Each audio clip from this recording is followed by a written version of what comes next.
سب تمہارا کرم ہے آقا کی بات اب تک بنی ہوئی ہے۔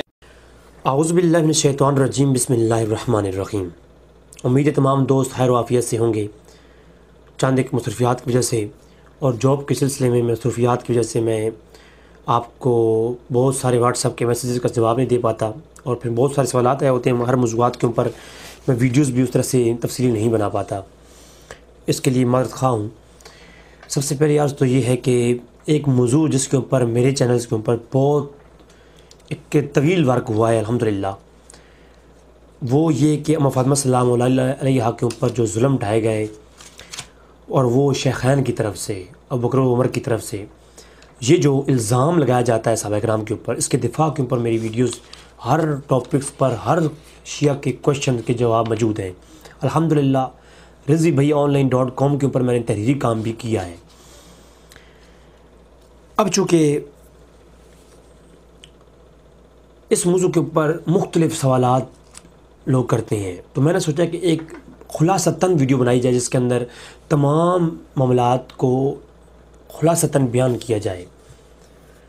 تو وہ چونکہ میری 5-6 گھنٹے کی گفتگو ہے، اور ہر موضوع پر شیعہ اور سنی کتب کے ہر حوالے کے اوپر میں نے گفتگو کی ہے الحمدللہ، تو اب میں چاہتا ہوں کہ اس کو مختصراً خلاصتاً آپ کی جو ہے آپ ایک گوش گزار کروں۔ اسی طرح آج چند ایک معروضات آپ کی برگاہ میں رکھوں گا۔ سب سے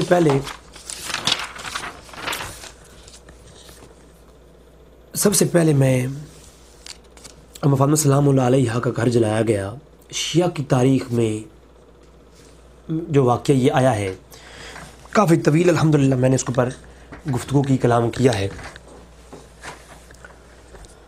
کافی طویل میں نے اس کے اوپر کام کیا، اور میں نے آپ کو بتایا کہ شیعہ کی تاریخ میں سب سے پہلی بار یہ واقعہ 3 صدی سے 4 صدی کے اندر یہ واقعہ سلیم بن قیس العمری الہلالی کی طرف منسوب کیا گیا، اور اس کو باقر الانصاری یا ابان بن ابی عیاش نے مرتب کیا۔ شیعہ کی تاریخ میں اس سے پہلے یہ واقعہ کہیں نہیں تھا، اور الملل والنحل کے اندر علامہ شہرستانی نے گمراہ فرقے اور ان کے عقائد بیان کرتے ہوئے شیعہ کے جو عقیدے ہیں ان میں یہ واقعہ بیان نہیں کیا۔ انہوں نے کہا کہ شیعہ کا یہ عقیدہ کہیں تھا ہی نہیں، بلکہ یہ نظامیہ ایک گمراہ فرقہ تھا۔ اس نظامیہ فرقہ جو ہے وہ یہ عقیدہ رکھتا تھا کہ عمر فاروق نے اماں فاطمہ سلام علیہا کے اوپر ظلم ڈھائے ہیں، اور شیخین نے۔ اس سے پہلے تاریخ اسلام کے اندر یہ واقعہ کہیں نہیں ملتا، حتیٰ کہ جو پرانے شیعہ علماء نے وفات فاطمہ کا چیپٹر قائم کیا، ان پرانے علماء نے کہیں بھی یہ ذکر نہیں کیا، نہ کسی اہل بیت اطہار میں سے کسی نے اس کو روایت کیا، نہ کسی معتبر اہل بیت کے راوی نے اس کو روایت کیا، اور نہ ہی کسی کتاب کے اندر کسی عالم شیعہ نے لکھا کہ اماں فاطمہ کو اس طریقے سے شہید کیا گیا، کسی نے ذکر ہی نہیں کیا۔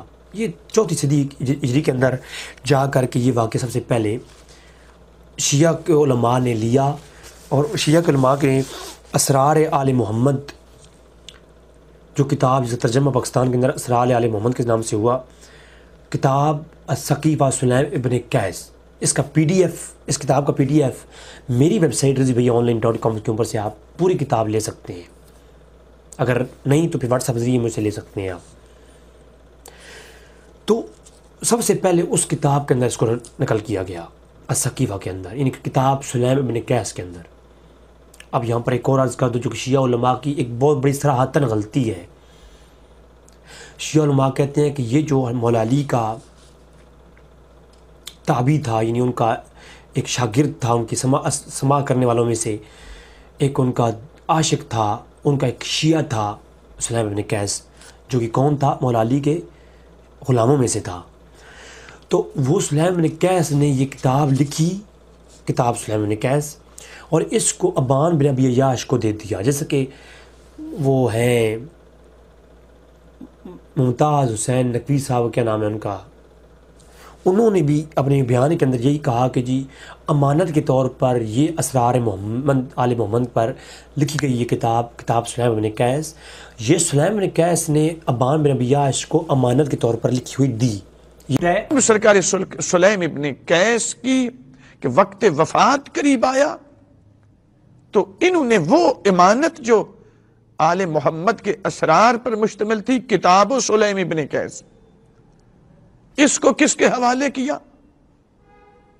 ابان بن ابی عیاش کے حوالے کیا۔ جھوٹ ہے، لکھی ہوئی نہیں تھی، نہ سلیم بن قیس نے خود یہ کتاب لکھی ہے، بلکہ ان کے شاگردوں نے یہ کتاب خود لکھی اور دعویٰ یہ کیا کہ یہ ساری روایات ہم اپنے استاد سلیم بن قیس سے لے رہے ہیں۔ اور اس میں بھی اختلاف ہے کہ جو روایات اکٹھی کی ہیں ابان بن ابی عیاش نے، وہ ساری اپنے استاد سے سنی ہے کہ نہیں سنی، اس میں بھی اختلاف ہے۔ اور اس میں بھی اختلاف ہے کہ سلیم بن قیس نام کا کوئی شخص تھا بھی کہ نہیں، شیعہ علماء اس میں شک میں مبتلا ہے، میں آگے چل کے حوالے جات دوں گا۔ شیعہ علماء کہتے ہیں کہ حضرت علی کی سے اسماع کرنے والے، حضرت علی کی برگاہ میں بیٹھنے والے اور حضرت عباس کی برگاہ میں بیٹھنے والے، حضرت علی کے تلامذہ میں اسماء اور رجال کتب میں کہیں سلیم بن قیس کا نام ہی نہیں ملتا کہ مولا علی کی برگاہ میں کوئی بیٹھنے والا شخص تھا بھی کہ نہیں۔ دیکھیں بہت سارے طلاب علم اور طالبہ جب واٹس ایپ پہ میرے ساتھ رابطہ کرتی ہیں تو وہ یہ کہتی ہیں کہ جناب چند ایک شیعہ کے عالمہ نے جو مجھ سے رابطہ کیا ہے اس موضوع کے اوپر، جس کی وجہ سے میں یوٹیوب بنا رہا ہوں، تو وہ سید زادیہ کہتی ہیں دیکھیں کتابوں میں موجود ہے یہ سب کچھ ہوا ہے، تو بھائی کتابوں میں پہلے جانچ پڑتال تو کریں کہ سب سے پہلے واقعہ آیا کدھر سے ہے۔ ایک واقعہ ثابت نہیں اور چند ایک کتابوں سے آپ بے سند واقعہ لے کر کے اس پہ ویولہ کریں گی تو ایسے تو ہم شیعہ کی کتب سے ہزاروں روایات نکال کر کے ہم جو ہے وہ باتیں کرنا شروع کر دیں اور ان کو عقائد مان لیں۔ نہیں، روایت آ جانا حجت نہیں ہو جاتی، روایت آنے کے بعد اس کی حجیت کی ہونے کے لیے 5 شرائط ہیں، جب ان پر وہ روایت پوری اتر جائے پھر اس سے استدلال اور استنباط علماء کرتے ہیں، وہ کرنا تو اب شیعہ کے اصول کافی میں روایت ہے۔ محمد جعفر سے پوچھا گیا کہ کیا مولا علی کی بیٹی کا نکاح حضرت عمر سے ہوا تھا اصول کافی کے اندر، تو آگے سے محمد جعفر کہتے ہیں امام ابو عبداللہ، انہوں نے کہا کہ یہ وہ شرمگاہ ہے، اب یہ غور کیجیے گا لفظ پہ غور، کیا امام جعفر اہل بیت کے امام یہ لفظ بول سکتے ہیں؟ امام جعفر کہتے ہیں آگے سے کہ یہ وہ شرمگاہ ہے مولا علی کی بیٹی کی جو ہم سے چھین لی گئی ہے، نعوذ باللہ من ذالک۔ اتنے برے لفظ حضرت علی کی بیٹی کے لیے کوئی امام جعفر صادق یا امام ابو عبداللہ امام باقر استعمال کر سکتے ہیں؟ نہیں کر سکتے۔ تو اس طرح کی شیعہ کے علماء میں کتابوں میں ہزاروں روایتیں ہیں جو ہم پیش کرتے ہیں تو وہ کہتے ہیں جی یہ روایتیں قابل حجت نہیں ہیں، احتجاج نہیں ہیں۔ کیوں؟ اس لیے کہ روایت اپنی شرائط پر پوری اترتی نہیں ہے۔ تو میں یہی کہوں گا شیعہ بھائیوں سے، جو شیعہ عوام الناس بھائی ہیں ان سے یہ کہوں گا، علماء کی بات نہیں کر رہا، ان کو علماء کو بھائی میں بھائی کا لفظ استعمال کرتا ہوں، وہ لوگ کہتے ہیں آپ شیعہ کو بھائی کہتے نہیں، میں جو شیخین کی ان پر اعتراض کرتا ہے اور صحابہ حضور کے صحابہ کو کافر مانتا ہے میں ان کو کافر کہتا ہوں، وہ شیعہ کافر ہے۔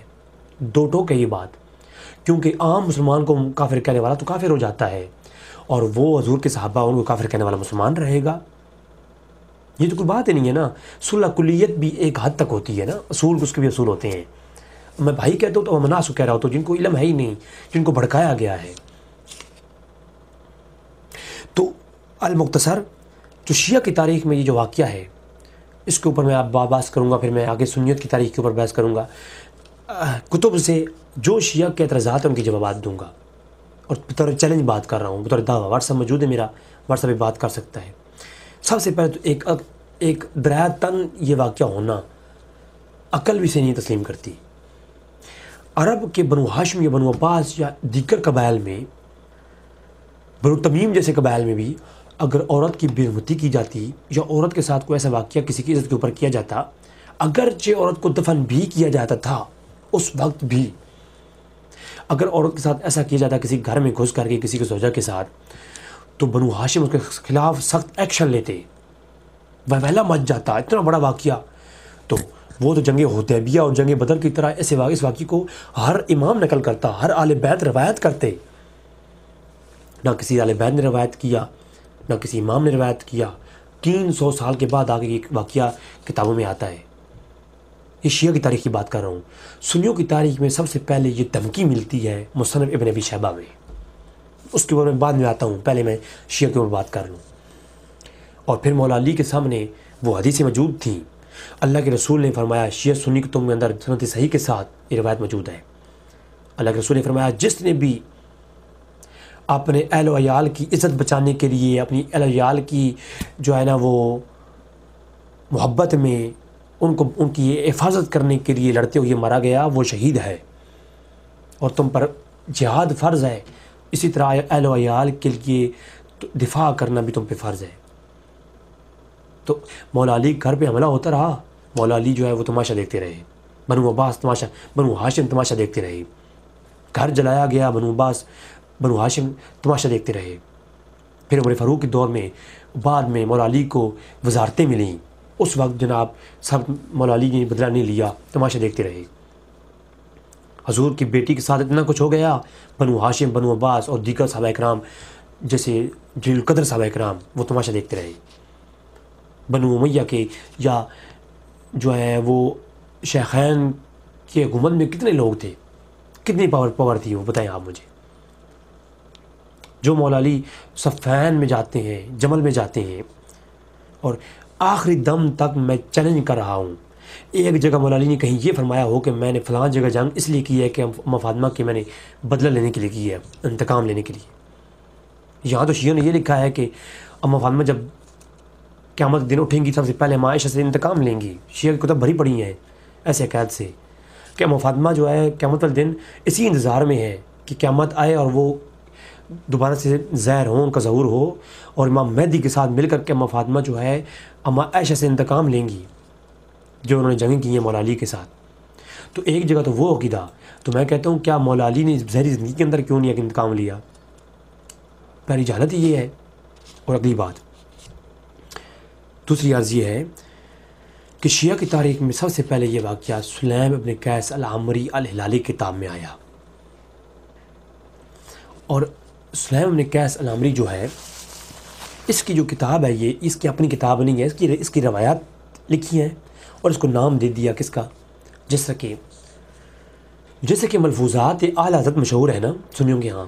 اب ملفوظات جو ہوتے ہیں یا اب وہ کتاب تو امام مرزا خان کے نام سے منسوب ہے، لیکن وہ حالانکہ امام مرزا خان کی تصنیف نہیں ہے، وہ پیچھے ان کے شاگردوں نے ان کی جو روایات یا مرویات ہیں یا ان کے جو اقوال ہیں ان کو جمع کیا ہے۔ اب میں ایک مثال لکھتا ہوں، اقوال زیریں امام سعدی، امام سعدی کے جو اقوال میں اکٹھے کرتا ہوں تو نام ان کا ہو گیا، کتاب میں نے مرتب کی ہے۔ اسی طرح جو روایات سلیم بن قیس تھیں ان کو مرتب کیا ابان بن ابی عیاش نے، اور میرے پاس جو نسخہ موجود ہے اس کتاب کا، اس کے شروع میں لکھا ہوا ہے کہ یہ جو کتاب ہے یہ مرتب کس نے کی سب سے پہلی بار، اس کی روایات کو اکٹھا کیا ابان بن ابی عیاش نے، اور ابان بن ابی عیاش نے یہ منسوب کیا کہ یہ اس کتاب میں جو لکھی ہے اس کتاب کے اندر تمام روایات سلیم بن قیس العمری الہلالی کی ہیں۔ میری بات آپ سمجھ رہے ہیں نا؟ اسی طرح میں آتا ہوں، اب مختصر کیونکہ میں نے گفتگو کرنی ہے، آج خلاصہ بیان کرنا ہے، تو سب سے پہلے میں آتا ہوں، سب سے پہلے تو اس کتاب سلیم بن قیس اور جو سلیم بن قیس شخص ہے اس کے بارے میں میں شیعہ کتابوں سے پیش کروں گا کہ اس کے بارے میں نظریات کیا ہیں۔ سب سے پہلے میرے پاس علامہ ایک کتاب ہے شیعوں کے بہت بڑے علامہ کی، الجامع الروات، اور علامہ الاردبیلی محمد بن علی اردبیلی، ان کی کتاب ہے جامع الروات۔ یہ لکھتی ہیں کہ جو یہ کتاب سلیم ابن قیس ہے یہ کیا ہے، ینسب اصحاب وضع الکتاب سلیم بن قیس لہو، یہ جو کتاب ہے یہ ایک کڑی گئی ہے کتاب سلیم بن قیس کی طرف، جس میں کیا ہے کہ مولا علی اور امام حسن و حسین کی مناقب ہیں، لا تفت الیہ، اس کی طرف توجہ نہ کریں، یہ جو کتاب ہے اس طرف کیا کریں، توجہ نہ کریں۔ اس کیوں ہے؟ اس میں بہت سے ایسی باتیں ہیں کہ اس کو مرتب کیا ہے ابان بن ابی عیاش الفیروز التابی الضعیف، ابان بن ابی عیاش نے جو کہ ایک ضعیف شخص ہے، اس نے اس کتاب کو سب سے پہلے منظر عام پہ لایا ہے۔ تو تو لہٰذا جس شخص نے اس کتاب کو لایا ہے یہ کتاب کی طرف توجہ نہ کریں. کون کہہ رہا ہے؟ شیعہ علماء کہہ رہے ہیں. دیکھیے یہ کوئی لڑائی جھگڑے کی بات نہیں ہے, یہ مولویوں ذاکروں کا جھگڑا نہیں ہے, یہ حقائق پہ مبنی وہ دلائل ہیں جن کو عوام کو, اور ایک انصاف پسند منصف مزاج جو شخص ہے, جو آل بیت کا سچا عاشق اور اللہ کے رسول کی ناموس کا سچا جو ہے وہ دائی ہے, اس کو چاہیے جو چیز ثابت ہے. دیکھو ہم نے وہ دور نہیں پایا, ہمیں نہیں معلوم کہ یہ واقعہ ہوا یا نہیں ہوا. اس واقعے کی نشاندہی کرنے کے لیے ہمارے پاس کتابیں ہیں. جو چیز کتابیں پروف کریں گی ہم وہی مانتے ہیں, جو کتابیں نہیں پروف کریں گی ہم اس کا انکار کریں گے. واقعی کربلا کتابیں پروف کرتی ہیں, سب مانتے ہیں. یزید کے بارے میں تمام اہل سنت اس کو لا ملعون کہتے ہیں. وجوہات کیا ہے کہ اس کے بارے میں تمام واقعات کتابیں بول رہی ہیں, سندیں صحیح کے ساتھ بول رہی ہیں, واقعات من گھڑت نہیں. بنو امیہ کے آل بیت کے ساتھ ناانصافیاں, اس کے اوپر جو روایات جس حد تک معتبر ہیں سب اہل سنت مانتے ہیں, انکار نہیں کرتے. جب ایک ایسا واقعہ جو شیخین کی طرف منسوب ہے حقائق اسے ہے نہیں, تو آپ خود بتائیں کیسے ممکن ہے. تو یہاں جامع روات علامہ اردبیلی کہتے ہیں یہ ابان بن ابی ایاس جو کہ ایک تابعی ہے, یہ ضعیف شخص ہے. اس کی مرویات کی طرف جو کہ اس نے روایت کی ہیں مختلف, ان لا تفت الیہ, ان کی طرف توجہ ہی نہ کریں, کیونکہ وینسب اصحاب وضع الکتاب سلیم بن قیس, اس نے جو کتاب گھڑی ہے سلیم بن قیس, یہ بالکل من گھڑت ہے. یہ کتاب میری, یہ کون؟ شیعہ علماء کہہ رہی ہیں. پھر اس کے بعد آپ دیکھیں سلیم بن قیس جو کہ پاکستان کے اندر اردو ترجمہ آپ کو ملتا ہے کتاب سلیم بن قیس, اس کے اندر آپ پڑھیں تو عمر فاروق والی جو یہ تہمات انہوں نے لکھی ہے کسی سند کے بغیر. بس انہوں نے یہ کہا کہ وہ سلیم بن قیس بیان کرتا ہے کہ ابان بن ابی ایاس کہتا ہے کہ یہ سارا واقعہ, سلیم بن قیس کہتا ہے کہ میں حضرت عباس کے گھر میں موجود تھا, حالانکہ میرا چیلنج ہے, میں پروف کروں گا کہ یہ اگر سلیم بن قیس نام کا کوئی شخص ہے بھی تو یہ جس سن 11 ہجری کے اندر یہ مدینہ میں تھا ہی نہیں. شیعہ تاریخیں تو کہتی ہیں یہ بعد میں آیا. اس والی جو کتاب ہے اردو ترجمے کے ساتھ پاکستان میں ملتی ہے, ایک چیپٹر ملتا ہے, یہ بہت بڑی خیانت ہے. پوری سلیم بن قیس کا ترجمہ کر کے پاکستان میں نہیں دیا گیا, کیونکہ اس کے اندر تحریف قرآن کا پورا چیپٹر ہے. اگر وہ والا چیپٹر بھی آتا تو پھر شیعہ کی جو ایک ریڑھ کی ہڈی ہے وہ ٹوٹ جاتی ہے, اور ان کے قید جو وہ چھپاتے ہیں وہ سامنے آ جاتے. لہٰذا ایک چیپٹر جو کہ خلفائے راشدین کے خلاف تھا, صرف اس کو ترجمہ اس کا کیا گیا اور نام رکھا گیا کتاب سلیم بن قیس, اردو والا. تو وہ کہتا ہے جی ہاں میں ابن عباس کے گھر میں موجود تھا, حضرت عباس کے گھر میں. بہت سے شور مچ گیا, میں نے دیکھا تو عمر فاروق ایک لشکر لے کے جا رہے ہیں ایک گھر کے اوپر آگ لگانے کے لیے. پہلی بات ہے تلامذہ ابن عباس کے اندر یا حضرت عباس کے اندر کہیں سلیم بن قیس کا نام ہی نہیں ملتا, اور نہ کچھ پوری زندگی میں سلیم بن قیس نے کوئی روایت ابن عباس سے کی ہے یا حضرت عباس سے کی ہے, روایت کی نہیں. پھر آپ یہ کیسے ممکن ہے؟ تو یہ بھی ایک عقلی بات ہے. چلتے ہیں دلائل کی طرف. کتاب ابن سلیم بن قیس جو ہے اس کے اندر مختلف چیپٹرز ہیں قرآن کی منسوخیت کے اوپر. میں آپ کو ایک کتاب پوری دے سکتا ہوں, اور قرآن کی بہت ساری تعریف کے اوپر بھی, اور اس طرح کے. تو اب کتاب سلیم بن قیس کے بارے میں خلاصۃ الاقوال علامہ ہلی کی کتاب ہے جو کہ شیعہ کا بہت بڑا عالم ہے. خلاصۃ الاقوال وہ شیعہ کے بڑے بڑے معتبر علماء کے قول نقل کرتا ہے اس کتاب کے متعلق اور اس کے راوی کے متعلق, ابان بن ابی ایاس کے متعلق, سلیم بن قیس کے متعلق. تو پوری تحریر پڑھ کے سنانے کا وقت نہیں, میں مختصراً پیش کروں گا. وہ کہتا ہے کہ وہ قال نجاشی نے کہا ہے سلیم ابن قیس الہلالی جو کہ سلیم ابن قیس الہلالی ہے, وہ بیان کرتا ہے ابا صادق, امام صادق سے بھی, لہو کتاب, ایک اپنی کتاب, اپنی اس کی کتاب ہے اس طرف منسوب, اخبرنی علی ابن احمد. وہ کہتا ہے میں اس میں کچھ روایتیں ابن احمد سے سنی ہیں, ابو قاسم سنی ہے, اور دیگر نام وہ لیتا ہے. تو کہتا ہے پھر وہ بیان کرتا ہے ان سلیم بن قیس بالکتاب. آخر میں جا کہتے ہیں کہ اس نے ان تمام روایات ان راویوں سے بیان کی, اور وہ روایتیں سلیم بن قیس کی کتاب میں موجود ہیں. پھر آگے وہ کہتا ہے یاد رکھیں وقال ابن غدائری, کہ ہمارے امام گزرے ہیں شیعہ کے بہت بڑے علامہ غدائری, محقق تھے بہت بڑے.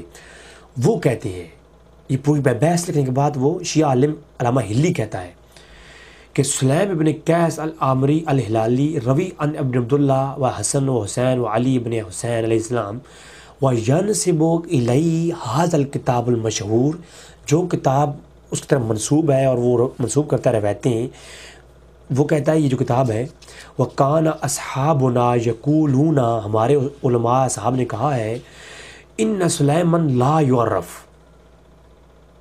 یہ جو سلیم آدمی ہے لا یعرف، مجہول ہے، ہم جانتے نہیں یہ بندہ تھا کون، اس کا ذکر تو معتبر طریقے سے ملتا ہی نہیں ہے، لا یعرف ولا ذکری فی خبر، اس کی کوئی خبر ہی نہیں ہے، اس کو ذکر ہی نہیں ملتا کہیں، کسی روایت خبر میں کوئی روایت کا ذکر ہی نہیں ہے۔ بھئی میں نہیں کہہ رہا، سنی علماء نہیں کہہ رہے، یہ شیعہ عالم ہے، تھوڑا توجہ، کتابی بات ہونی چاہیے نا، سنیوں چھوڑیں، سنیوں کی اساتذات شیعوں کے جو ہیں ان کو چھوڑیں، میں ان شیعہ سے مخاطب ہوں جو بار بار اس موضوع پہ مجھے میسیجز کرتے ہیں، آپ صرف اکیلے کمرے میں بیٹھ کر کے کتابیں نیٹ سے ڈاؤن لوڈ کریں، مجھ سے لیں، خود اس پہ تحقیقات کریں۔ اب آپ خود دیکھیں، تحقیق یہ کتابوں کی دنیا، یہ مولویوں کی دنیا میں نہیں ہے، یہ ذاکروں کی دنیا میں نہیں کہ اسٹیج پہ بیٹھ کر کے نا ایک رونے والا کر کے تو عوام کو رلا کر کے اور جذبات والی کر کے، اور عوام بھی کہتی ہے واہ ذاکر تو تھا، یہی تھا۔ خطابت اپنی جگہ ایک فن ہے، لیکن ہر خطیب عالم نہیں ہوتا، ہر خطیب عالم نہیں ہوتا، اور ہر عالم اس پائے کا خطیب بھی نہیں ہوتا، یہ دونوں کے الگ الگ ٹاپک ہیں، الگ الگ منصب ہیں۔ آپ خطابت، شیعہ کے یہاں خطابت بہت اعلیٰ قسم کی کرائی جاتی ہے، تو ان کی وہ خطابت اور چیلنج اور وہ دے کر آپ کہتے ہیں جناب علامہ صاحب نے بڑا سچ بیان کیا ہے، حقیقت کتابوں میں کچھ اور ہوتی ہے۔ کتابیں بھی شیعہ کی، زبان صرف میری ہے، اگر ایک بات غلط ہو رضوی حاضر ہے زبان کاٹ دیں، سنیوں کو چھوڑ دینا، سنیوں کو تو محمد مسئلہ الگ کر دیں، صرف شیعہ حضرات اپنی کتابوں کو ان کو آرام سے کسی روم میں اکیلے بیٹھ کے پڑھیں، مجھ سے لیں کتابیں، نیٹ سے لیں کتابیں، اگر کسی کو ڈائریکٹ کتاب خریدنی ہے مجھ سے رابطہ کریں، ہدیہ میں دوں گا، کتاب خود خرید لیں، روم میں بیٹھ کے پڑھیں۔ اچھا تو کیا کہتے ہیں کہ یہ جو کتاب ہے یہ کیا ہے، اس کی ثابت نہیں ہے یہ کون تھا، سلیم، اب سلیم ہی مجہول شخص ہے، اور پھر کہتے ہیں جی بعض اس کتاب بھی مشہور ہے، یہ تو من گھڑت کتاب ہے، اس کے اندر جو روایتیں ہیں ابان بن ابی عیاش نے روایت کی ہیں، یہ تو سب سے پہلا جواب میں شہنشاہ نقوی کو اور ان کے جو وہ ہیں امتیاز حسین ہیں شاہ صاحب ہیں جنہوں نے 1 گھنٹے کے قریب اپلوڈ کیا اس موضوع پر، ان کو میں کہہ رہا ہوں کہ انہوں نے اپنے کلپ کے اندر یہ کہا ہے کہ ابان بن ابی عیاش کو یہ کتاب اپنے ہاتھ سے لکھ کر کے سلیم نے کیسے دی تھی، یہ سب سے بڑا جھوٹ اور لا علمی ہے شیعہ علماء کی، بلکہ یہ شیعہ علماء خود کتابوں میں لکھتے ہیں کہ یہ ابان بن ابی عیاش نے وجہت الکتابی ولا من روایتی ابان بن ابی عیاش عنہ، یہ ابان بن ابی عیاش ہے جو ان سے روایتیں نقل کر کے خود کتاب لکھی ہے اس نے، ایک تو یہ بات، اور پھر وہ خود بندہ مجہول ہے، سلیم نے کیسا ہے کون یہ تو پتہ ہی نہیں ہے۔ وقد ذکر لہ ابن عقیدہ فی رجال امیر المومنین، فی رجال امیر المومنین کتاب ہے شیعوں کی، کہ وہ ان لوگوں کا تذکرہ جس میں ایک پوری کتاب ہے ان لوگوں کے نام کی فہرست ہے جس میں جن جن لوگوں نے مولا علی کرم اللہ وجہ کریم سے ڈائریکٹ سماع کیا ہے اور مولا علی کی مجلس سے بیٹھے ہیں اور مولا علی کی تعلیمات لی ہیں، ان کی غلامی میں رہے ہیں، ان کی شاگردی میں رہے ہیں اور مولا علی سے تعلیمات لی ہیں، ان لوگوں کے رجال جو ہیں ان کی فہرست تیار کی ہے، ایک کتاب ابن عقدہ کی رجال امیر المومنین جو شیعہ کے علماء کی کتاب ہے۔ تو کہتے ہیں ابان بن ابی عیاش جو ہے نا ان کا ذکر ہے کہ انہوں نے یہ کتاب لکھی ہے اور یہ منسوب کی گئی کس کی طرف، تو آگے کہتے ہیں لیکن یہ جو کتاب امیر المومنین رجال امیر المومنین کتاب ہے نا، مولا علی کے رجال کے اوپر مبنی کتاب، احادیث ولا الکتاب المودون لا مرتل فی وعلی ذالک العلامات تدل علی ما ذکر نہ، کہ اس کتاب کے اندر تو کہیں یہ ذکر ہی نہیں ہے کہ سلیم نے قیس یا ابان بن ابی عیاش پہ کوئی شخص تھا مولا علی کی شاگردوں میں۔ بھائی پہلے تو اس شخص کا سماع ثابت کریں مولا علی سے، اس کا زمانہ ثابت کریں، پھر اس کی روایت قابل اچت ہوگی۔ یہ تو شیعہ سنی کہ ہاں ایک اصول ہے بھائی، بھی جب سماع ثابت ہوگا، انقطاع جو ہے نہ ہوگا روایت کے اندر، پھر روایت قابل احتجاج ہوتی ہے۔ اگر ایسی روایتیں اٹھا کے کرو گے تو پھر تو جناب شیعہ کتابوں میں موجود ہے کہ دودھ بچی کے ساتھ ہی متا کرو، زنا کر لو تو وہ جائز ہے ہیں. بہن جو ہے وہ اگر بھائی کے سامنے اپنے شارٹس پہن کر آ جائے تو وہ جائز ہے. میں خمینی کتابوں سے پیش کر سکتا ہوں. تو پھر ایسے فتوے اور ایسی چیزیں موجود ہیں شیعہ کتب میں. پھر حالت وجد کے اندر یا اس طریقے سے جو حرمات کے ساتھ زنا کرنے کے احکام بیان کیے ہیں توضیح المسائل کے اندر شیعہ علماء نے، وہ سارے پیش کروں تو اس تو ضرور روایتی چیزیں موجود ہیں. لیکن شیعہ علماء سے جب میں نے بحث کی تو وہ کہتے ہیں یہ روایتیں ہمارے ہاں منقطع ہیں، یہ ثابت نہیں ہے. تو ہم بھی یہی کہتے ہیں اس روایت کے اوپر بھی ذرا غور کر لو. کیوں عوام کو ایک یہ کہتے ہو کہ مولا علی کی جو ہے گھر کے اوپر حملہ کیا گیا، ابوبکر صدیق نے کیا، عمر فاروق نے کیا؟ کتنا بڑا ظلم ہے یار. قیامت کی چال چل گئی دنیا اور ہمیں سمجھ نہیں آئی. زبان بھی کھولی تو حضور کے یاروں پہ کھولی جن کے ساتھ مولا علی اکٹھے کھڑے ہوتے تھے.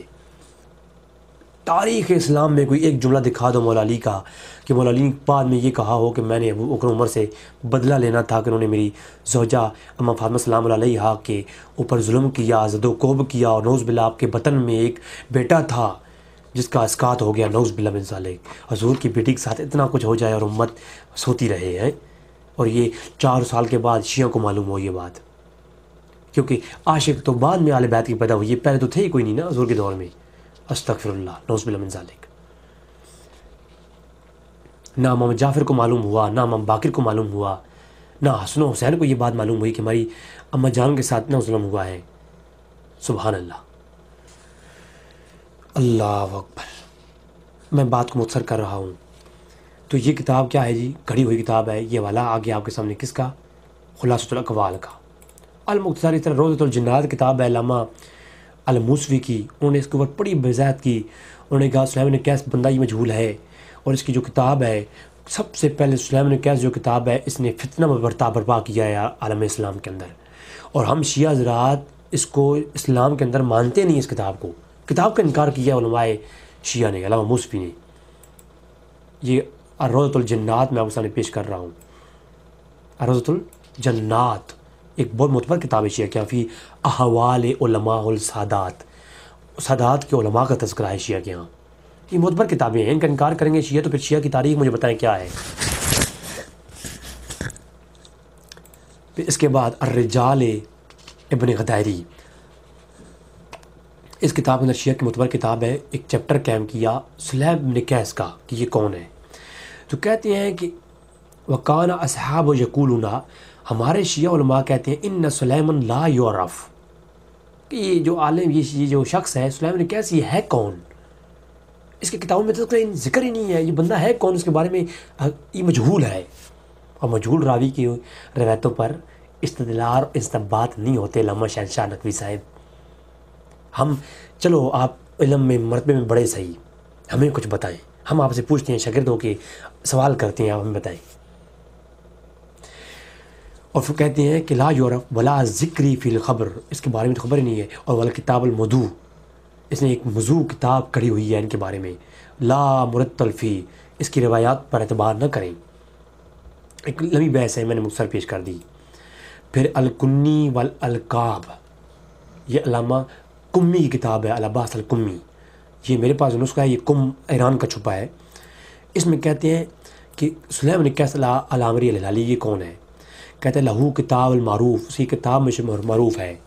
وَهُوَ أَسْلَمُ الْمَسُولَ الَّتِي رَوَاهَا أَهْلُ الْعِلْمِ وَالْحَمَلَةِ الْحَدِيثِ أَهْلُ الْبَيْتِ عَلَيْهِ السَّلَامِ، کہ اس نے کچھ روایتیں کٹھی کی ہیں اہل بیت کے مناقب میں اور ان کے بارے میں.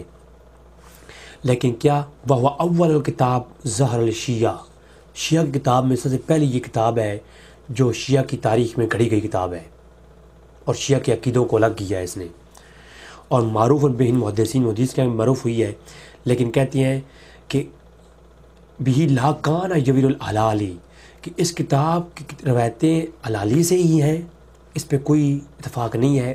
اور کہا کہ یہ ضعیف بن قدام البکر کافل تحدیف ہے، کہ یہ ضعیف روایتوں پر گھڑی ہوئی ایک کتاب ہے. یہ علامہ کمی ہے جناب عباس الکمی. اب خود بتائیں کہ اس کے بارے میں آپ کیا کہیں گے. اور رسائل شہید الثانی جو علامہ العاملی کی کتاب ہے، انہوں نے صاف لفظوں میں کہا ہے، العاملی بہت بڑے علامہ گزرے ہیں. انہیں کہتے ہیں یہ جو سلیم بن قیس کی کتاب ہے نا، یہ تو ابان بن ابی عیاش نے مرتب کیا جس کے اوپر طعن کیا گیا ہے۔ ابان بن ابی عیاش کون سا شخص ہے جس نے یہ کتاب کھڑی ہے اور اس کا منسوب کیا ہے سلیم بن قیس کی طرف، جبکہ اس کتاب کے لکھنے والے ابان بن ابی عیاش کے اوپر طعن کیا گیا ہے۔ آپ مجھے خود بتائیں، پھر میں آپ مجھے بتائیں کتابوں کی مانیں ہم یا ہم جناب شیعوں کے ذاکروں کی مانیں؟ پھر اسی کتاب سلیم بن قیس کا چیپٹر کھولیں، پہلا باب کھولیں،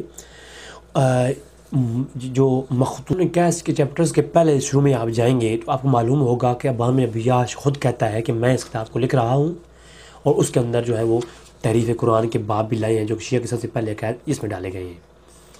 تو یہ حقیقت ہے سلیم بن قیس کی۔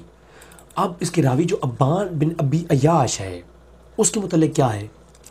یہ کتاب حقیقتاً اس پہ کوئی دوسری رائے نہیں ہے کہ سلیم بن قیس جو نامی کتاب ہے یہ سلیم بن قیس کی اپنی کتاب نہیں ہے، بلکہ ان کی روایات ہیں، اور کس نے لکھی ہیں؟ ابان بن ابی عیاش نے لکھی ہیں، مرتب کی ہیں۔ اسی کتاب کے کلمۃ المحقق جو پہلا چیپٹر ہے صفحہ 9 کے اوپر لکھتے ہیں، سلیم بن قیس کی کتاب کے شروع میں کہتے ہیں کما ان ابان بن ابی عیاش ناقل لوحید ھذا الکتاب ان مؤلفہ، کہ اسی کتاب کے شروع میں ہی لکھا ہوا ہے کہ اس کتاب کا جو رائٹر ہے وہ ابان بن ابی عیاش ہے، اور وہ کہتا ہے کہ میں نقل کر رہا ہوں اس میں روایتیں، تالیف کر رہا ہوں، مؤلف کر رہا ہوں سلیم بن قیس کی۔ ندیم کی جو فہرست ہے کتابوں کی فہرستیں جو ملتی ہیں، فہرست ابن ندیم کے اندر جب سلیم بن قیس کا ذکر ہوتا ہے تو وہ کہتے ہیں مشہور ہے وہ کتاب السلیم بن قیس المشہور کتاب جو ہے اس نام سے، تو کہتے ہیں وہ اول الکتاب الظہر، یہ سب سے پہلے شیعہ کی تاریخ میں کتاب وہ آئی سلیم بن قیس علاوہ، جو کہ روا ابن ابان بن ابی عیاش، اسے ابان بن ابی عیاش نے مرتب کیا، اور یہ کتاب سلیم بن قیس کی طرح جو ہے مشہور ہوئی اس کے نام سے۔ لیکن وہ کہتے ہیں اس کے بارے میں کوئی علم ہی نہیں ہے کہ بندہ ہے کون، کہاں سے آئی ہے، اس کتاب کے اوپر کوئی اتفاق نہیں ہے، اختلاف ہے۔ بات میں آ رہی ہے نا؟ خلاصۃ الاقوال کے اندر بھی یہ قول موجود ہے کہ ابان بن ابی عیاش خود ضعیف راوی ہے، اور اس نے یہ روایتیں گھڑ کے کہا ہے کہ میں نے سلیم بن قیس سے کڑھی ہیں، حالانکہ سلیم بن قیس خود ایک مجہول ہے، تو استاد بھی مجہول ہے، اس کے بارے میں رائے مختلف ہی ہے، اور ابان کے اوپر تو متفق ہے۔ اس ابان کے اوپر میرا 1 گھنٹے کا کلپ موجود ہے کہ ابان بن ابی عیاش ضعیف ہے یا صحیح راوی ہے، ثقہ راوی ہے۔ میں نے ممتاز حسین جو شیعہ کے کالم ہے اس کے جواب میں نے کلپ اپلوڈ کیا ہے، اور ممتاز صاحب کی خیانتوں کا میں نے یعنی منہ توڑ جواب دیا ہے۔ پھر شیعہ کی عقیدوں پر لکھی جانے والی کتاب شیخ مفید کی کتاب ہے التصحیح الاعتقاد الامامیہ، اس میں وہ یہ کہتے ہیں کہ یہ جو کتاب گھڑی گئی ہے سلیم بن قیس، اور اس کو روایت کرنے والے ابان بن ابی عیاش ہے، تو اس کے اوپر کیا ہے، ھذا الکتاب غیر موثوق بہ، یہ غیر ثقہ کتاب ہے، اس کے اوپر اعتماد نہیں ہے، یہ اختلافی کتاب ہے، یہ من گھڑت کتاب ہے، یہ شیعہ اعتقاد پر ہی پوری نہیں اترتی، کیونکہ شیعہ کے اندر پہلے یہ عقیدہ نہیں تھا یہ قرآن کی تحریف والا، سب سے پہلے تو عقیدہ اس کتاب کے اندر ہی آیا۔ پھر بعض شیعہ آج جو ہے وہ قرآن کو مانتے ہیں، بعض نہیں مانتے، جو مانتے ہیں وہ اس کتاب کو مانتے ہیں تب مانتے ہیں، ورنہ اس کتاب سے پہلے شیعہ کی تاریخ میں تحریف قرآن والا کوئی چیپٹر تھا ہی نہیں، اور اس کتاب سے پہلے فاطمہ کے اوپر ظلم کیے جانے والا کوئی چیپٹر تھا ہی نہیں۔ بڑی ذمہ داری سے کہہ رہا ہوں، بڑی چیلنجنگ بات کہہ رہا ہوں۔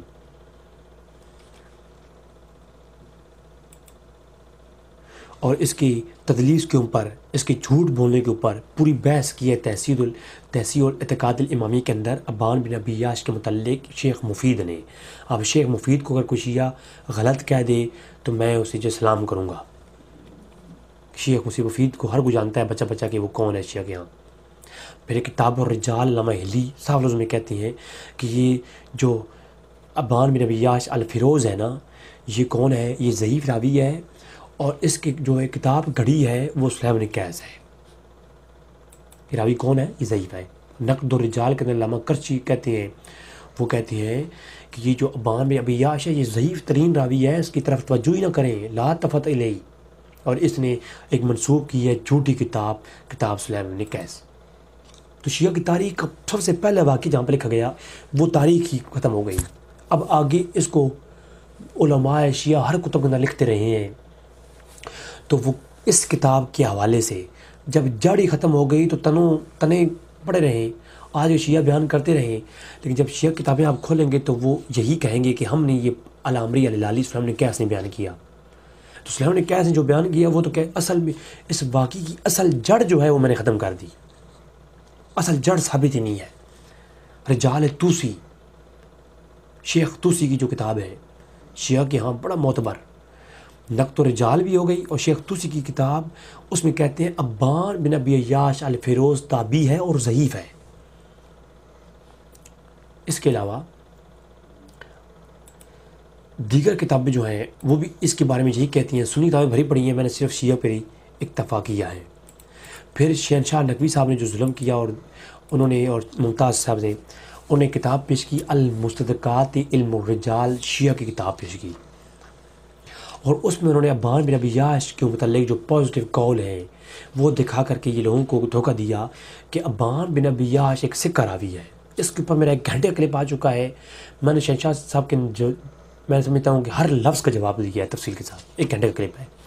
تو آج مختصراً اس کا حوالہ پیش کروں گا کہ مستدرکات علم الرجال جو کتاب ہے شیعہ کی، علامہ شاروزی کی، انہوں نے یہ جو ہے نماز شروزی نے اس کے اندر جو ابان بن ابی عیاش کا چیپٹر قائم کیا ہے، صاف لفظوں میں کہا ہے کہ علامہ اب جو کہتے ہیں کہ ابان بن ابی عیاش الفیروزی البصری ہوا تابعی ضعیف، تبع العلامہ فی الصحہ الحدیث نقل الضعیف عنہ.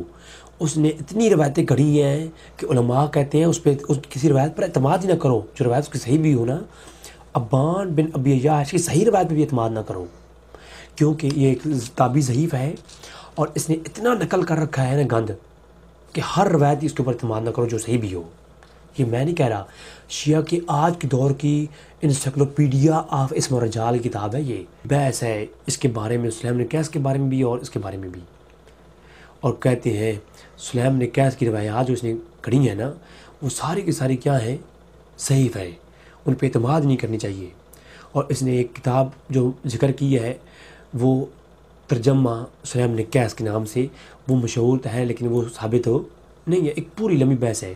اور کہتے ہیں فلاں فلاں ائمہ کا نام لیتے ہیں اسی مستدرکات علم الرجال کتب کے اندر، جو کہ شہنشاہ نقوی صاحب نے پوری بات اور ممتاز صاحب نے پوری بات عوام کو نہیں بتائی.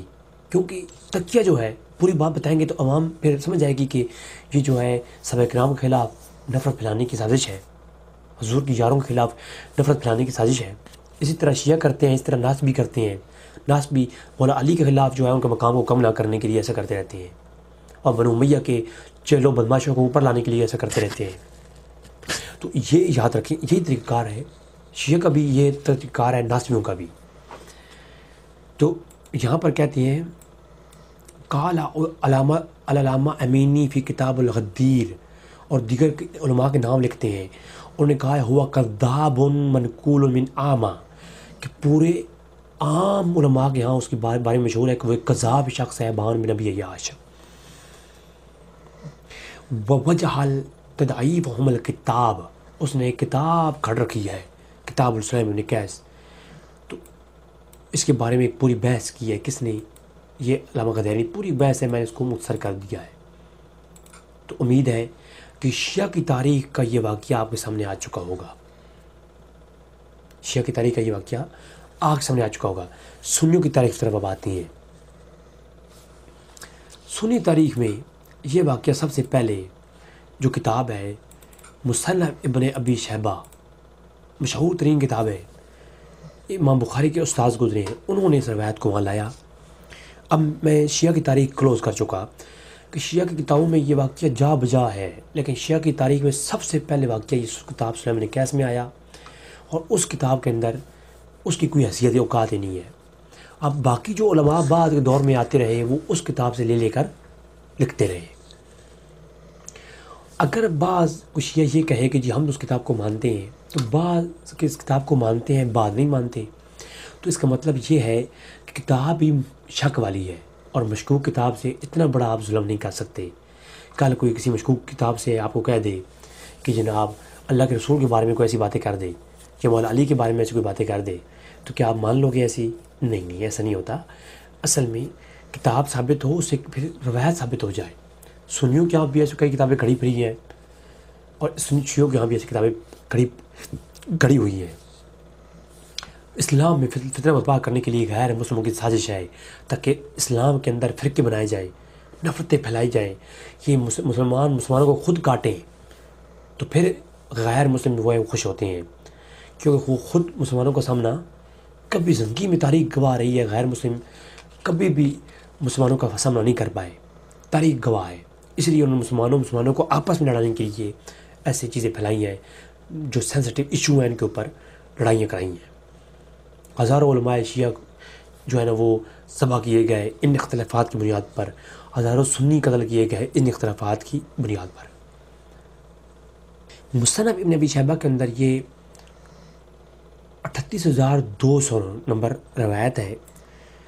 اس کے راوی جتنے بھی ہیں، اگرچہ محمد بن بشر کے اوپر کچھ نیگیٹو کومنٹس بھی اسماء الرجال کتب میں ملتے ہیں، اور بعض تو سنی علماء کے سامنے جب یہ روایت پیش کی گئی تو سنی حضرات نے جب دیکھا نا کوئی جواب نہیں ہے، تو انہوں نے کیا کیا، یاما گوئی سے کام لیا اور یہ کہا کہ جی محمد بن بشر جو ہے یہ روایت ہی ضعیف ہے، من گھڑت ہے۔ یہ کہہ کر کے جان چھڑانا شیعہ علماء کے ساتھ زیادتی ہے، کیونکہ شیعہ علماء کو کوئی پروف دیں، اور پروف کس طریقے سے کرنا ہوگا، ہمارے علماء بڑے بڑے علماء نے اس پہ کیا ہے پروف، لیکن بعض ایک علماء کو میں نے دیکھا انہوں نے فقط اس کتاب کو نا، اس روایت کو جناب کے بارے میں کہہ دیا کہ اس کا حال معلوم نہیں ہو سکا، اور درایتاً یہ بات قابل قبول ہے۔ ایسا نہیں کہنا، اس روایت کی حقیقت کے اوپر غور کرنا ہے، اور وہ انشاءاللہ تعالیٰ میں آپ کے سامنے آج پیش کروں گا۔ مصنف ابن ابی شیبہ والی روایت مصنف ابن ابی شیبہ کے حوالے سے پھر دیگر کتب کے اندر بھی وضاحت کے ساتھ آئی ہے، جس میں مسند فاطمہ الزہرا کتاب ہے علامہ سیوطی کی، اس کے اندر بھی یہ روایت مصنف ابن ابی شیبہ کے حوالے سے ہے۔ اس کے علاوہ یہ کتاب ہے فراعت فی کتاب العقائد، یہ کتاب العقائد ہے، حنبلی مذہب کے اوپر لکھی کتاب ہے۔ اس کے اوپر جناب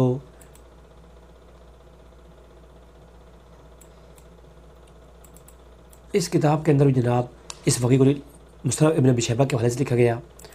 پھر المذکر کتاب ہے، المذکر، اس کتاب کے اندر علامہ ابن ابی عاصم شیبانی نے بھی اس کو روایت کیا مصنف ابن ابی شیبہ کے حوالے سے۔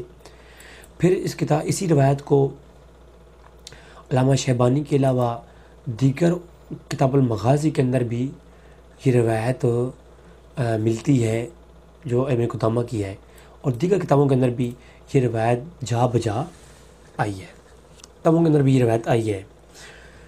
اب مصنف ابن ابی شیبہ کی روایت کے اوپر بعض سنی علماء نے جب وہ سمجھ بات نہیں آئی تو انہوں نے کہہ دیا جی یہ روایت ہم مانتے نہیں ہیں، فلاں ہے فلاں ہے، اور محمد بن بشر کے اوپر جو چند ایک تنقیدی الفاظ ہیں ان کو سامنے کر کے کہہ دیا کہ جی یہ روایت ضعیف ہے، حالانکہ روایت کے ثقات کے اعتبار سے یہ روایت بالکل سارے راوی ثقہ ہیں۔ جیسا کہ امام حسمی رحمہ اللہ مجموعۃ الزوائد کے اندر روایت لاتے ہیں، یہ امام ترمذی لاتے ہیں، تو روایت لکھنے کے بعد کہتے ہیں کہ رجال و ثقہ، کہ اس روایت کی جو رجال ہیں وہ ثقہ ہیں۔ تو بعض روایتوں کے رجال ثقہ ہوتے ہیں لیکن روایت پھر بھی قابل احتجاج نہیں ہوتی، وہ اصول آج سب سامنے رکھوں گا۔ اس روایت کے محمد بن بشر کے اوپر یا دیگر علماء جو کرتے ہیں یہ سارا غلط ہے۔ روایت کے جتنی راوی ہیں سارے کے سارے ثقہ ہیں، روایت کے ثقات کے اعتبار سے روایت میں کوئی ضعف نہیں ہے۔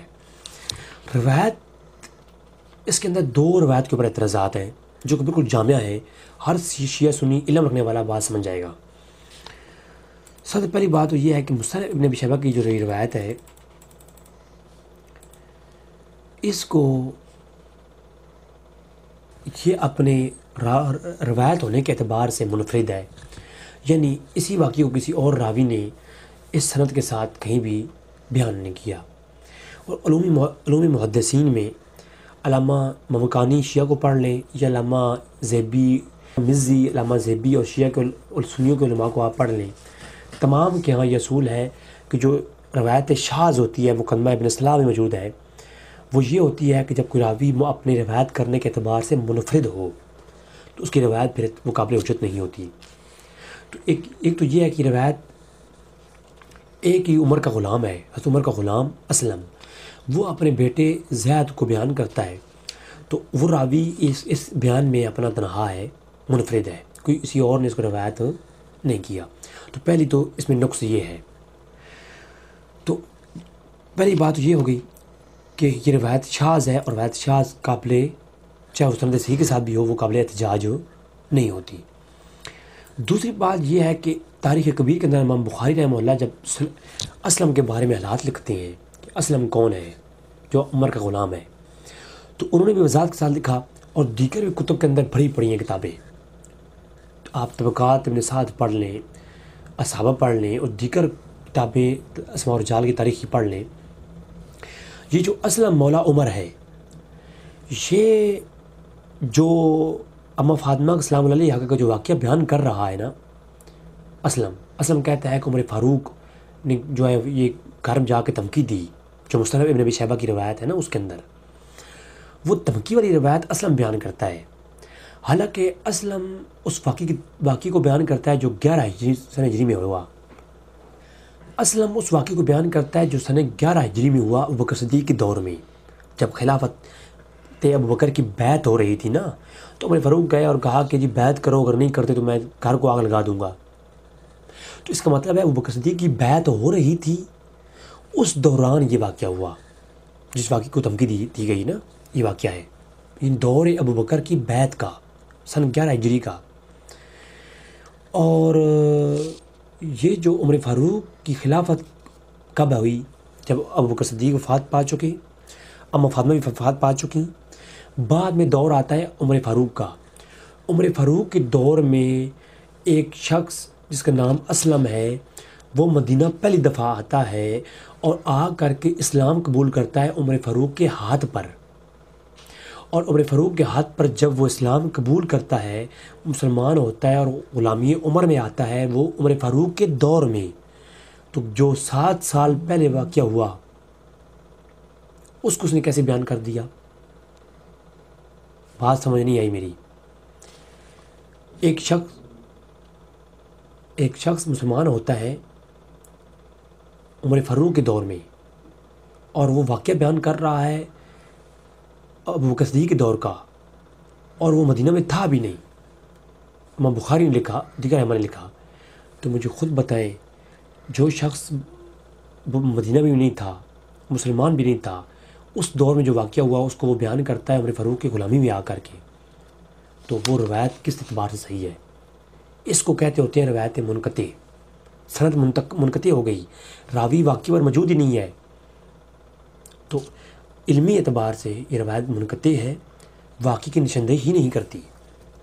اس کا علمی رد لکھ کر کے میں نے بیان کر دیا کہ کئی ایسے راوی ہیں کہ وہ کہتے ہیں کہ جی، جیسے کہ جز رفیعین کے اندر امام بخاری کہتے ہیں میں نے سنا جریر سے، جریر کہتے ہیں میں نے سنا لیث سے۔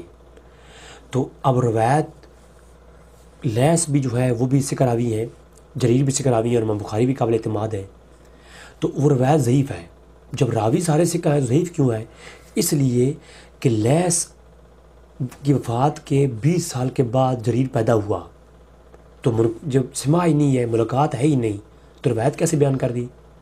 اور جریر کی وفات کے بعد امام بخاری 25 سال کے بعد پیدا ہوا، تو امام بخاری کہتے ہیں میں نے جریر سے سنا، جریر سن کیسے لیا؟ امام بخاری کے پیدا ہونے سے پہلے تو جریر وفات پا چکا تھا۔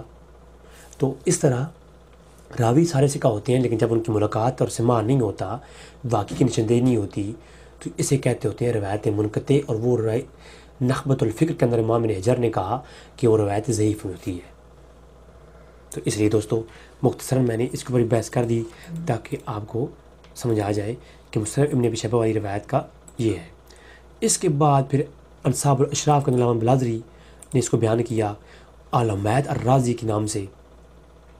تو الحمید الرازی جو ہے وہ ضعیف راوی ہے، اور پھر علامہ بلازری جو بیان کرتے ہیں وہ مدینی کے واسطے سے کرتے ہیں، حالانکہ مدینی اور مسلمہ ابن محرب اور سلیم ابن تیمی جو ہے، سلیمان ابن تیمی جو ہے، اور وہ ابن اون سے بیان کرتے ہیں، تو ابن اون اور مسلمہ ابن محرب کے درمیان میں سما ہی نہیں ہے، اور سلیم ابن تیمی اور ابن اون کے درمیان میں ملاقات ثابت ہی نہیں ہے، اور مدینی اور بلازری کے درمیان میں ملاقات میں بھی اختلاف ہے۔ تو آپ مجھے بتائیں انصاب الاشراف رحمۃ اللہ علیہ والی روایت جو ہے وہ بھی ضعیف ہے، اسماء الرجال کے آپ کتب اٹھا کے دیکھ لیں، آپس میں ان کی روایت نہیں ملتی۔ تو اس لیے